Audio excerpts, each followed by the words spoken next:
Hey everyone! Welcome back to Hana's English Corner. I'm Hana, and it's really nice to have you here with us today.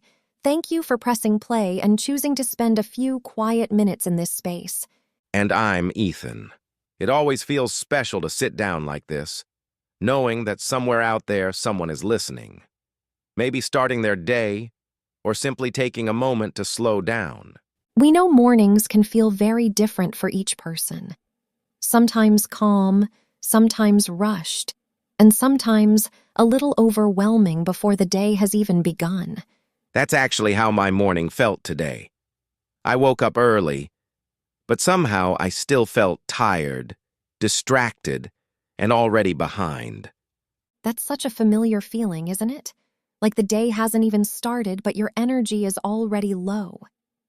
Exactly. And it made me wonder, why does one small thing in the morning seem to affect the whole day? That's what we're going to explore today. How your morning shapes your mind, and how small changes can shift your entire day. I think my problem started the moment I opened my eyes. I reached for my phone without even thinking. Checked messages, scrolled through the news, looked at social media. By the time I got out of bed, my mind already felt full, like it didn't have any space left.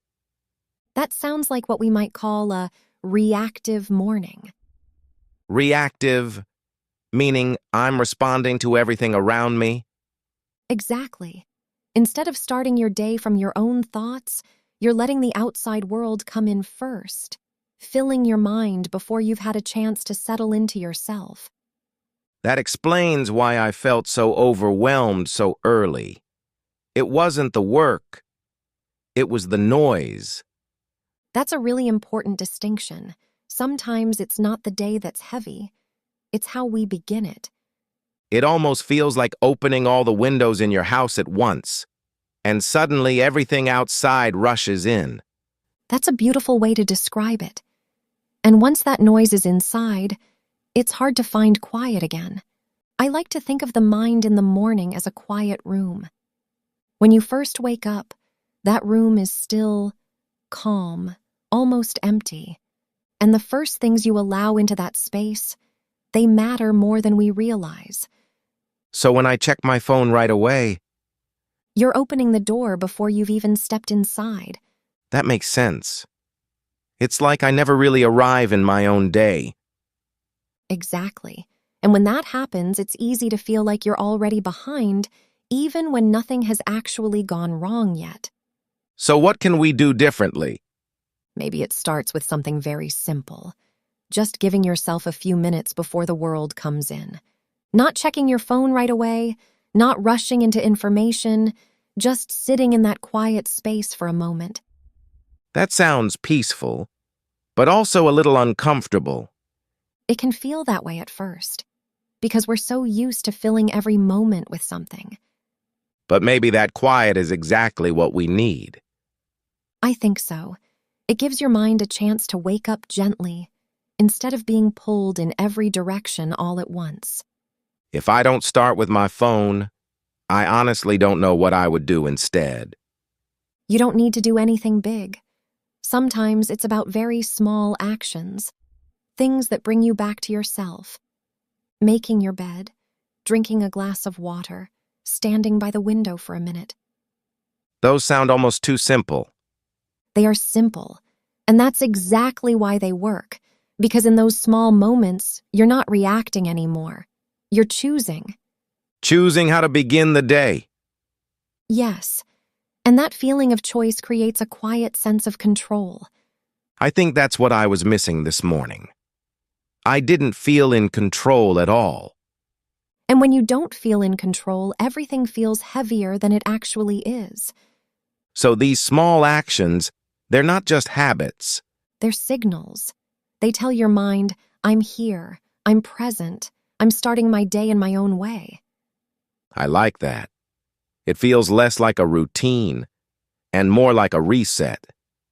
There's another part of the morning that people often overlook, not just waking up your mind, but waking up your body. I'm guessing this is where I usually fail. Not fail. Just something you haven't explored yet, even a small moment of movement or natural light can change how you feel.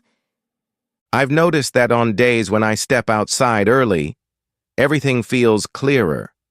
That's because your body is responding to the world around you, the light, the air, the space. It helps you feel more awake, more grounded. Compared to staying in a dark room, staring at a screen. Exactly. One wakes you up slowly and naturally, the other pulls you in too quickly. It's interesting how something so simple can affect your whole day. Often, the smallest shifts create the biggest changes. We just don't notice it right away. I think one thing that stops me from changing my mornings is the feeling that I have to do it perfectly.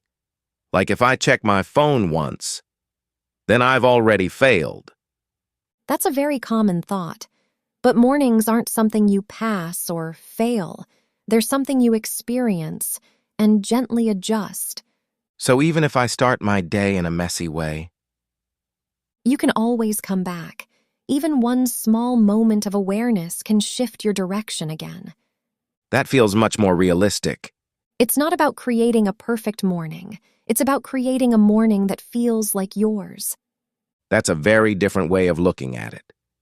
I think I understand it better now.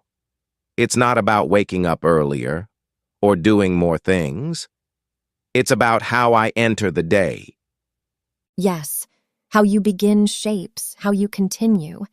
And maybe I don't need a full hour to change my morning. Not at all. Even a few minutes can make a difference. Just a little less noise and a little more awareness. That's a beautiful way to put it. Thank you for spending this quiet moment with us today. We truly appreciate you being here, listening, reflecting, and giving yourself a little space to slow down.